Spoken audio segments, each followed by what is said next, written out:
Hi everyone, in this video I will show you that how you can fix Marvel Rivals game is not launching on your PC. Guys, first step is to just click on the Marvel Rivals game, then just click on this gear icon and go to your game properties. And here you will see the launch option. Now in the launch option, just type -tx11. Now once you type it, launch the game, then check problem if 6 or not.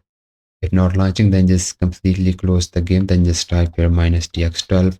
Now launch the game, then check. Still not launching, then just type your -d3d11. Now launch the game, then check.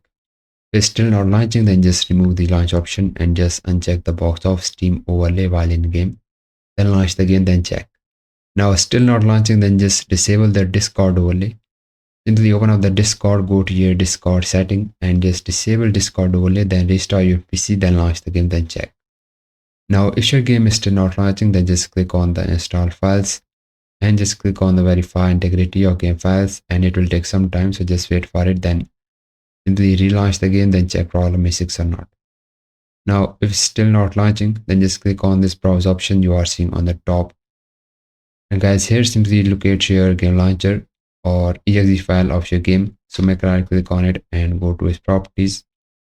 Then just go to the compatibility tab and here just uncheck this box and just check the box of run this program as an administrator and just disable full screen optimization.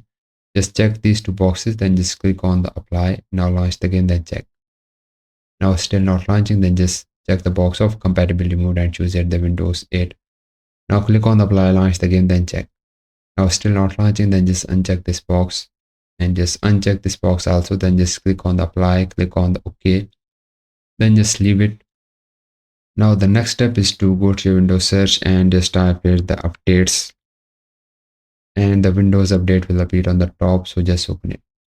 Guys, you just need to make sure that your Windows is updated to the latest version, and also make sure that your graphic card drivers are up to date. So once you update your Windows or graphic card driver, restart your PC, then launch the game, then check. Now guys, try all of the solution and hope one of these fix your problem, and if yes, please like this video and bye bye and take care.